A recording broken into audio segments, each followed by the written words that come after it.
Okay. Okay. And here we are.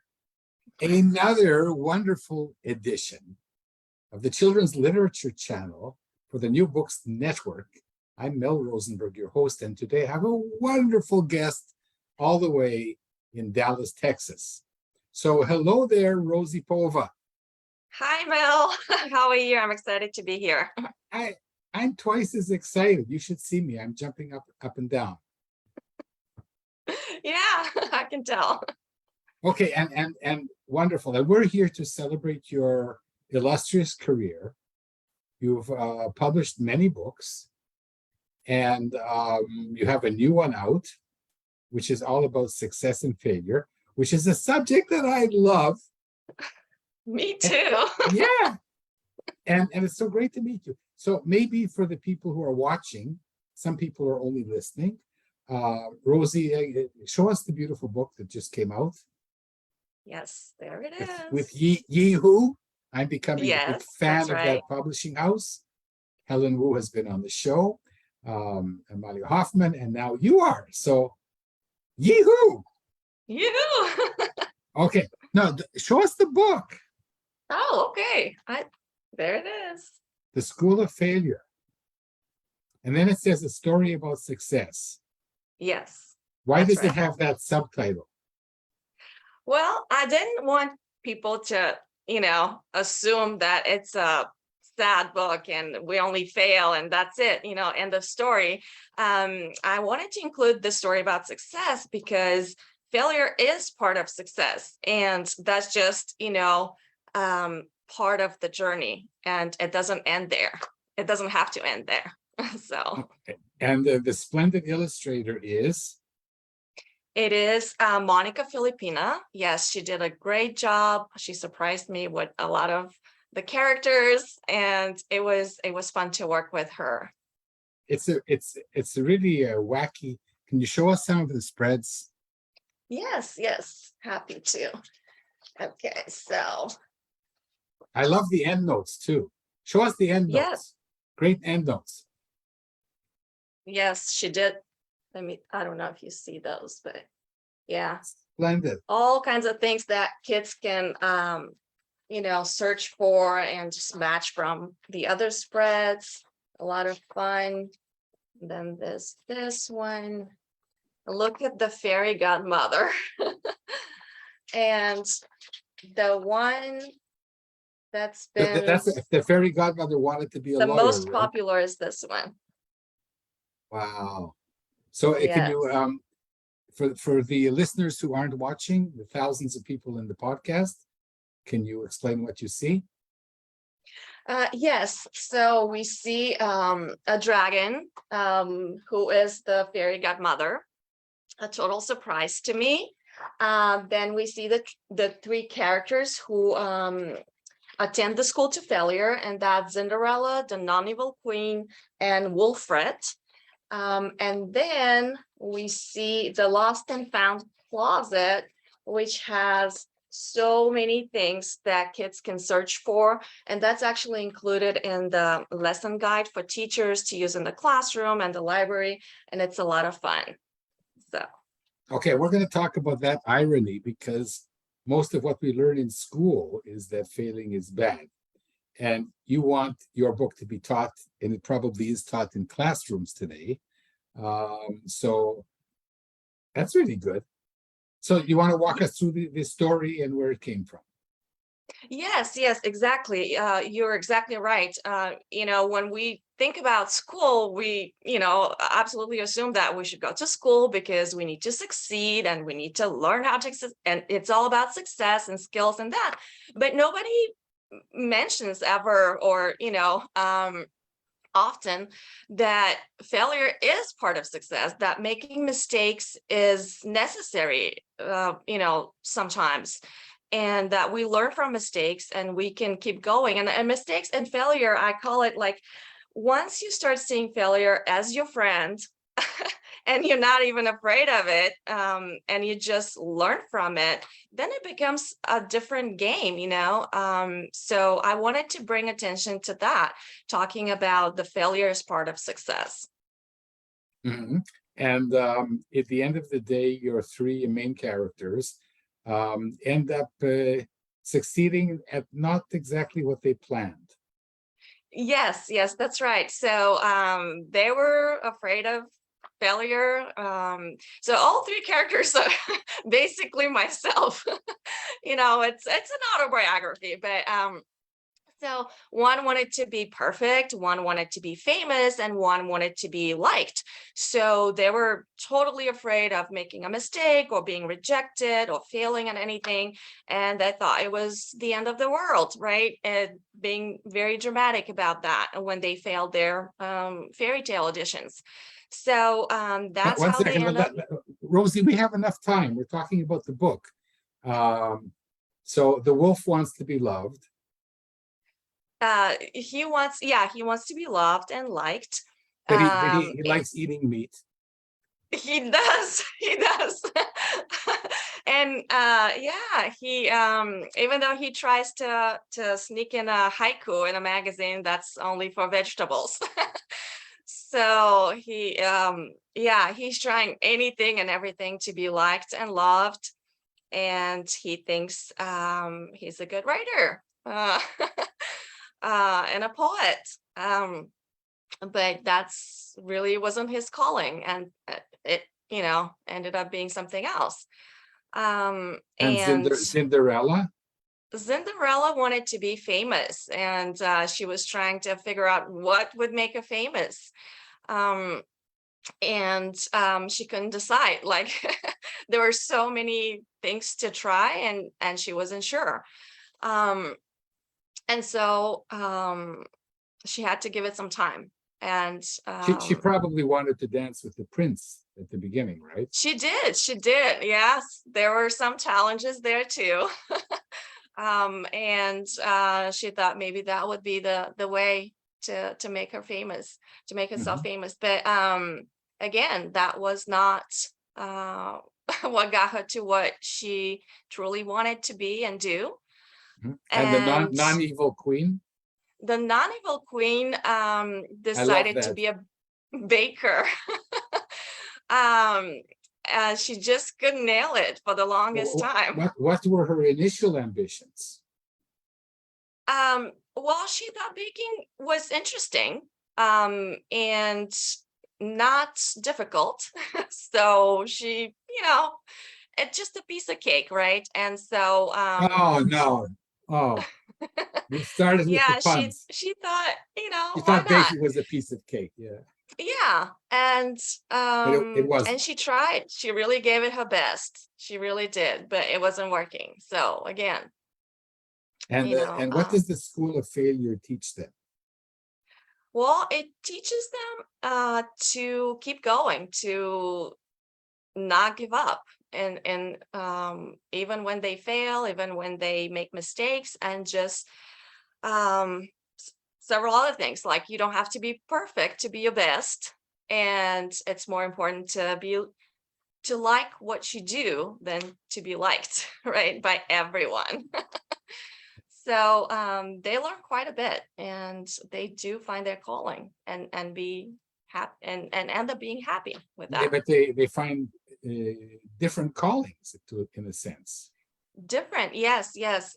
It's not always what we initially think is best for us, or what we that's why it's important to explore and to let ourselves make mistakes, because how else would you know if that's truly what you enjoy? Sometimes it's different than what you think. Okay, and at the end of the story, so Wolf becomes a. He you want me to give out the ending of or Um, yeah, because I think that people are going to run and buy your book after this, after yeah, meeting the incredible you, and it's a picture book. yeah, You can read it sure, in sure. 30 seconds, right? I'm okay with that. Just making sure. um So yeah, Wilfred ends up being an artist. So he loves to draw. Turns out words are not really his thing. But a picture is Okay, worth a thousand words, right? we won't tell everybody what Cinderella and non-evil queen end up doing. Okay, Are okay. you are Yeah. you happy now? I'm always happy either way. I'm just asking for your readers, like, do you want me to spoil the story or not? I'm ready. No, at 1/3 of the story is fine. So Rosie, that's a very good name for an optimistic person. Are you an optimistic person? Yes, of course. Well, then tell us a little bit about your autobiography and how it relates to the story. Yes, well, so I'm an immigrant from Bulgaria, and when I moved to North America, I was already a young adult, so I didn't get to go to school here or anything like that, and English was my fourth language.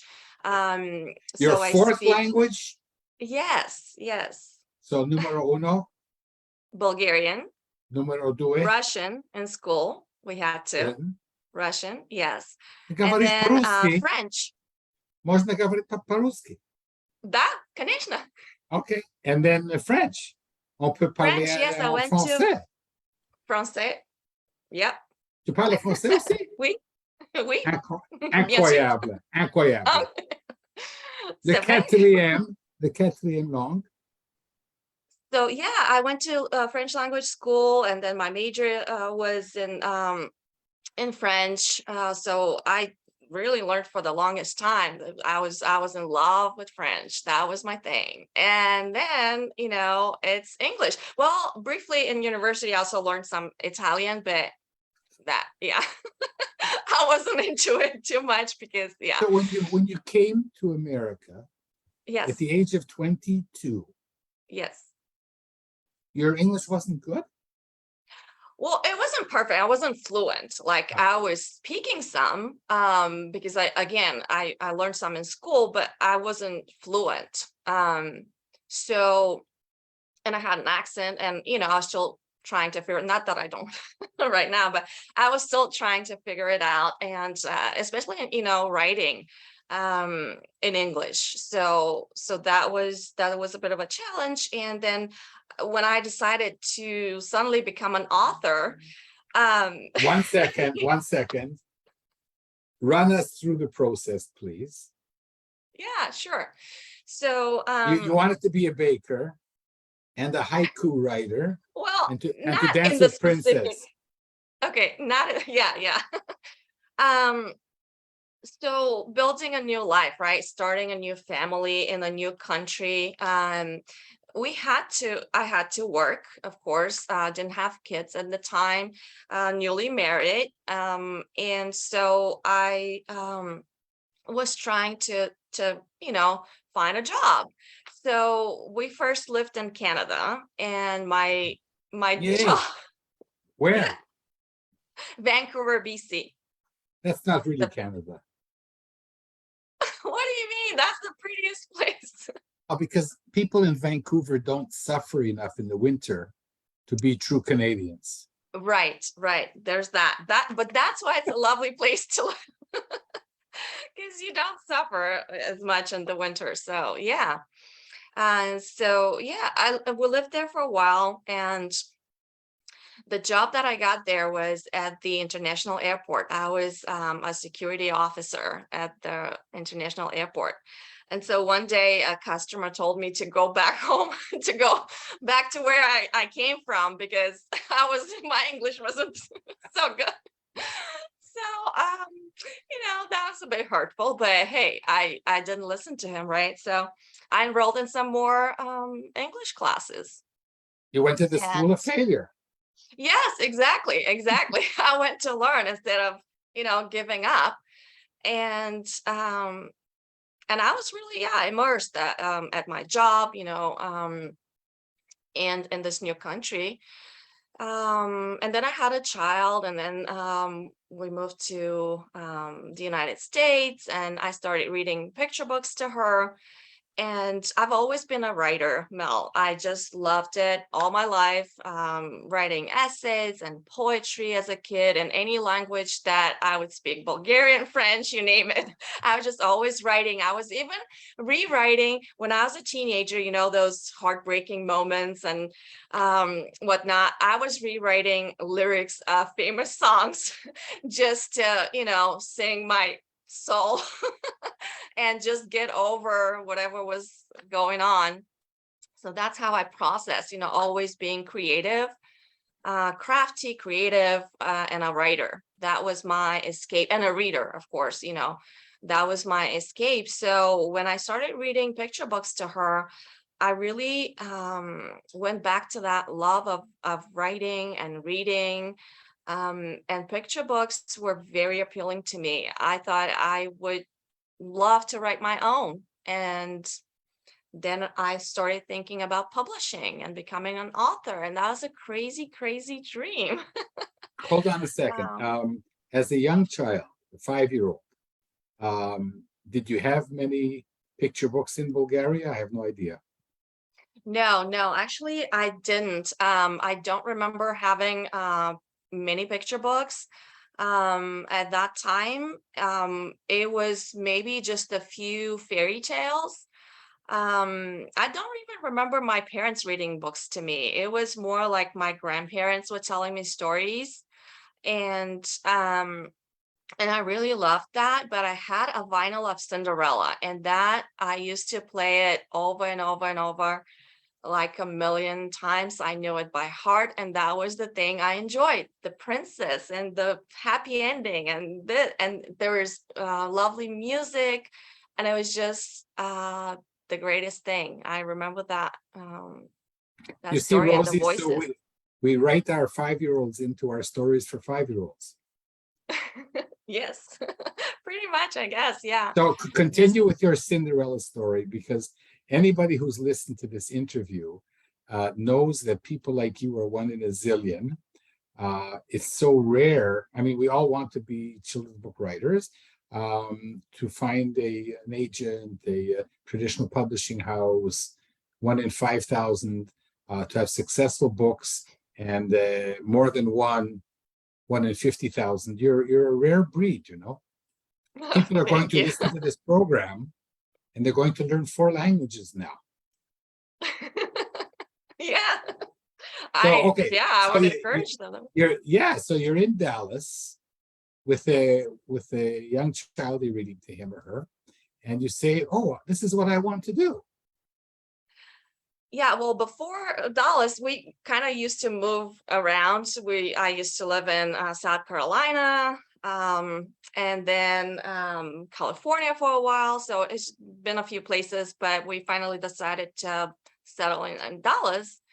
And yeah, I had my first child, and then I'm reading picture books to her and started writing. And once I started writing my own, I couldn't stop. Like, I got obsessed with telling stories and trying to figure out how this business works, and how to get published. And I was absolutely clueless, of course. And at the time, I just didn't have the support, didn't have critique group, didn't know many people, didn't have any connections. I was um, really afraid to share my work, and it just took a long time, and just be confident in my language skills too. Um, and so, yeah, it was a long, long process. I was eager to submit to, and I'm gonna admit, like many writers, beginners, I started sending out work that was not ready. Just I was so anxious and eager to, find a way to get published. And of course, there were many rejections, many um, no responses, and stuff like that, until I decided to focus on the craft and take control, because this Okay, was Rosie, something. hold on a second, Yeah. because Yep. we don't talk about this enough on the show. Yep. There's 2 kinds of writers, maybe 2 kinds of people when we Hmm. talk about failure and success. Hmm. There's some people who get rejected, not only from writing, and they blame the world. They will Oh. say, I don't know, it's all protection and pull and knowing people. And I go into a store, Barnes and Noble, and I write better than all the books, and I'm great, and the world doesn't appreciate me. So that's the kind of failure that doesn't have a resolution, right? And then there's Right. people like you and say, oh, it's me. I'm not good enough. What, what does that come from? Well, I think it's we have phases, right? It's a combination of thing, I would say. And then we can go through our little phase and be, have our pity party for a while, until we grow enough to realize that it's actually us, like it's not the world. It's us, and that we can take control and be responsible for our own craft, for our own choices, and how we show up in the world and what we do, and it makes all the difference. So once I realized that, hey, it's not the world, it's probably me, and there's something I can do about it, and it feels so much better to be in control, because craft is a skill that you can develop, you can learn, and you can become better. And that's up to you. Like, nobody's going to knock on your door and say, hey, what did you do with your craft today? What did you accomplish today in that regard, right? So you do have to realize and start looking internally and see what you can do, not depend on what other people say to you, like a no, or it's not good enough, or whatever. And there's always another thing, is there's always the next story. You can always write more, you can always write better, and you can always try someone else.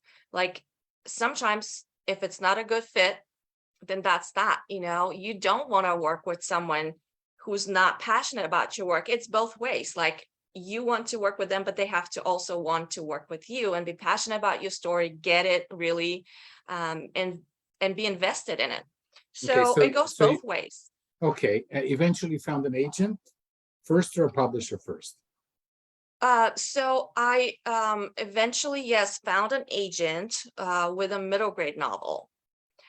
And yes, even though I'm very partial to picture books, when I was writing, I found a story that was too long for a picture book. Like, it was too complicated, and I figured, this is not going to fit into a picture book format. And I realized it was a middle grade novel, but I had no clue how to write a novel, right? That's much longer, much more complicated. It's a different craft. So again, I was at this point where, like, what do I do now? Like, I want to tell this story, but it's too long, and I've never done it before. And I started writing, and then at 5,000 words, I stopped and decided to again educate myself.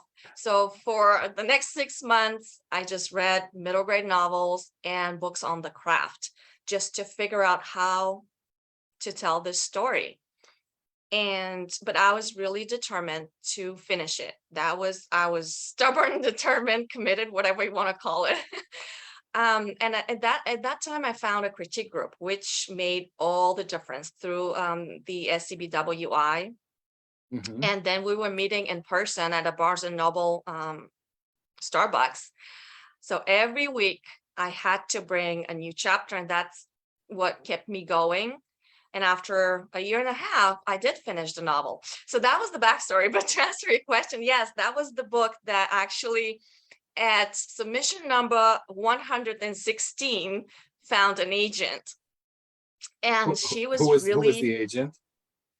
her name, well, she's no longer an agent, but it was, yeah, it was a long time ago. A So long time ago. You're 26, right? I know, right? Yeah, it was at 21.